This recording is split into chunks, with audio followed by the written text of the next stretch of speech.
Hey everybody, it's Mayra here, and I figured now would be as good a time as any to teach you guys how I make these mods that I've been doing forever. Now what we're going to do is we're going to make a Sonic mod. We're going to teach you, or I'm going to teach you, how I made the original Sonic mod, my very first mod, Sonic DK. Now this is the result of a previous attempt, but we can toss that away because we're going to start from the beginning. Now, before we do anything, I need to tell you guys software that you're going to need. So firstly, you're going to need BizHawk.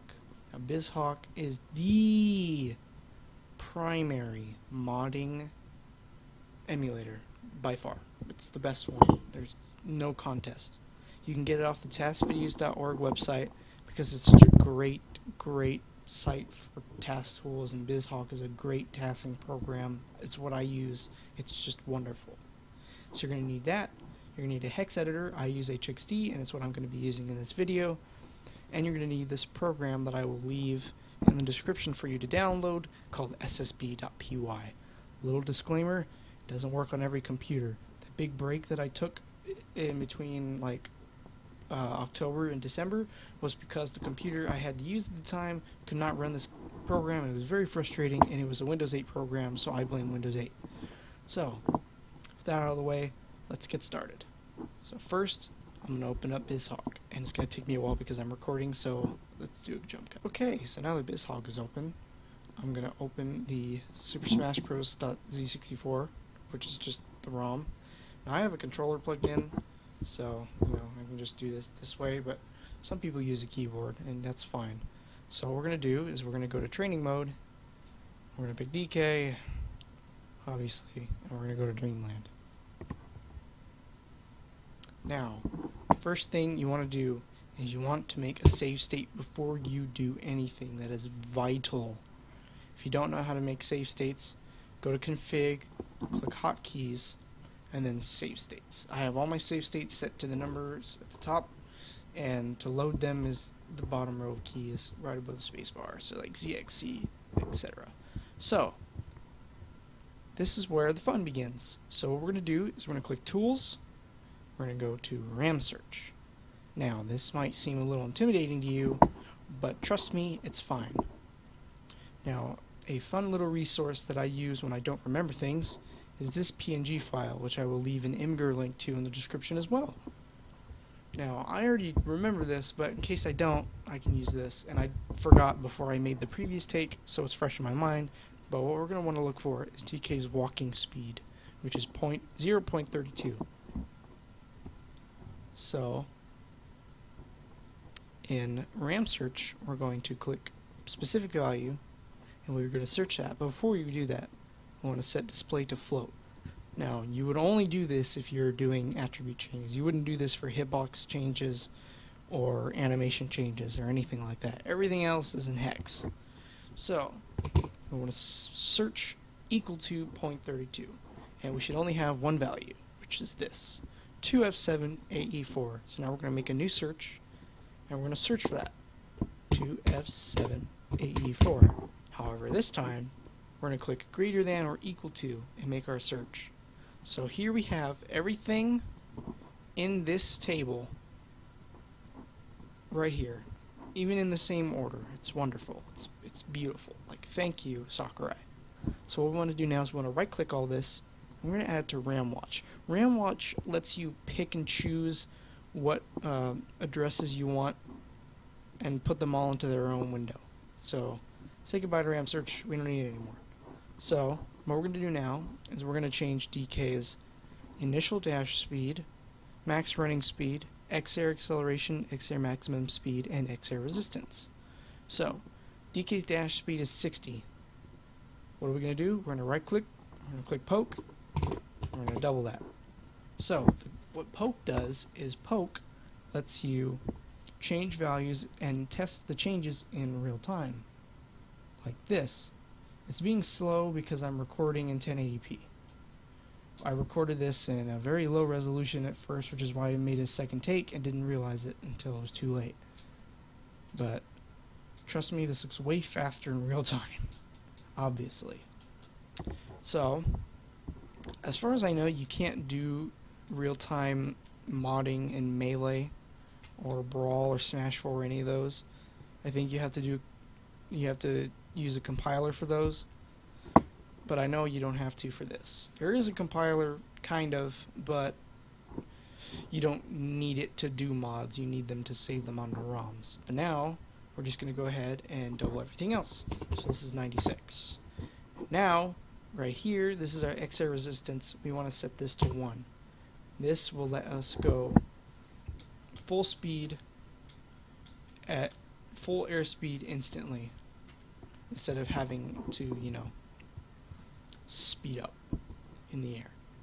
This is our airspeed. We want to make this the same as our running speed.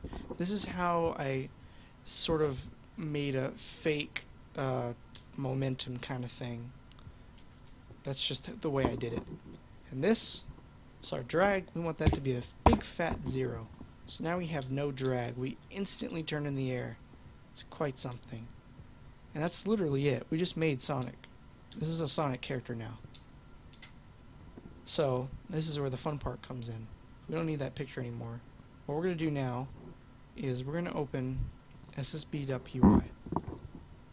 And we're going to click File, and we're going to open our Super Smash Bros. ROM.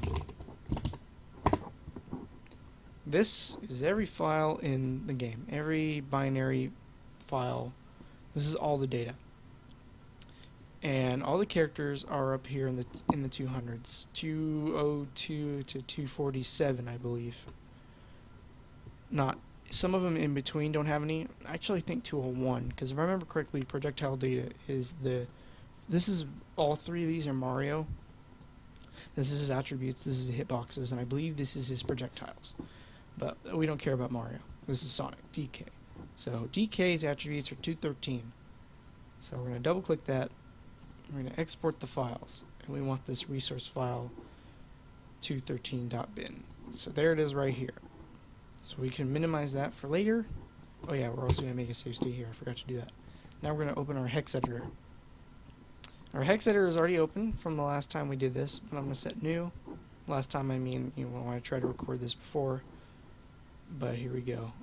I do believe that it's changed, so we're going to actually close these.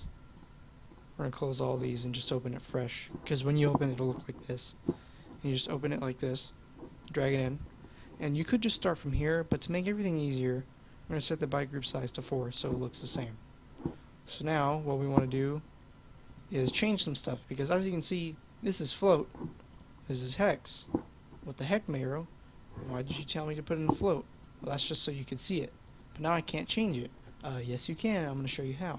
So what you do is you highlight everything like this, right click, bring up edit, and set your display type to hex. And there you go. Now you saw a crazy weird one that looked all funky and stuff. That was this one. This is the amount of jumps you have. You can only change it in hex, which kind of sucks, but it's whatever. So, I can just give DK that many jumps. I don't know how big it is. Just go. I don't feel like doing math right now. I'm just going to jump my way to hell. There you go. That's what that is. But we don't care about that. We care about these things that we changed already. So this is why we make 2 save states. So we can go back and forth and see what we want to change and what we want to change it to. So what we're going to do now is we're going to go and we're going to find all that stuff. So I'm just going to put this to the side. I usually use my second monitor, but you can't see it in the recording, so I'm not going to bother using it this time. So what we want to do is we want to do a Control F, and since I already did it in the last one, it's already right here, but what I did was I typed out these first 2 values here right next to each other. And so here they are. And the third line is the first one we change, and we're going to change that to a 4 to F. And then we're also going to change the 5th line, so 3, 4, 5, to a 4 to C. And then we would skip all the way to 3F, 6, 8, blah, blah, blah, blah, which we want to find that wherever it may be. Where is that? Oh, here it is. So this next one, this is the one that is changed to 1. 3F8, 0, 0, blah, blah, blah is 1. I've just That's what I figured out after doing this so many times. And then this one would be 42C, which is good. And then this is our big fat 0. Now, I cannot stress this enough to you guys. Do not, under any circumstances, backspace. Don't do it. It will change the size of the ROM, and then you'll have to start over. Do not backspace. Look, you could just rewrite it by typing. You don't have to backspace, because you're not supposed to. It will change the size of the ROM, and nothing will work, and you will have to start over. Don't do that. Good? Good. We're going to save over our resource file. Yes, thank you. And we can minimize this. And we're going to come back to our thing here. Double click. This time we're going to click Edit. And in Data, we're going to browse for our resource.213. Done. Now just click File and save a new ROM. Sonic DK, like that, like the last one I did from the previous take. And there it is. How about that? We're all nice and done. I don't need any of this crap. Now I can just slide in the ROM right there. And here we are. Now, sometimes when you do these mods, well, not for attribute changes, it only for hitbox changes and stuff like that, you would have to get like a new CRC, which I don't remember exactly what it means, but it's something you need, and it also, you know, it's what I need to run the ROM. It needs its own CRC, and I need to know the CRCs in order to make them available for netplay, which you will be able to do with my mods soon, with an update video I will be making when I finish the move. So here you go. Here's your Sonic DK. He's all done. You know, you can go ahead and do that. Make your own Sonic characters now, or just screw with attribute data. Now I might, if I can, you know, find the time and stuff, and if enough people ask me to do it, I will teach you guys how I edit hitboxes, which is a lot more interesting, but it's a lot harder to explain. I'm not very good at explaining because I barely understand the technicalities of it myself. I just do it. You know, I'm not the biggest number whiz. I don't do a lot of math. It just kind of happens, which makes me a pretty bad example for the modding community.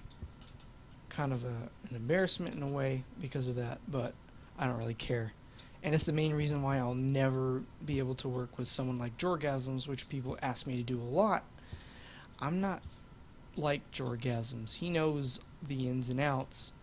I know this.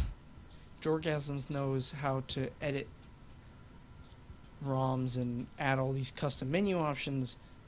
I know how to make Falcon Punch do 400 damage, 400%. And I know how to swap animations with their own custom hitboxes.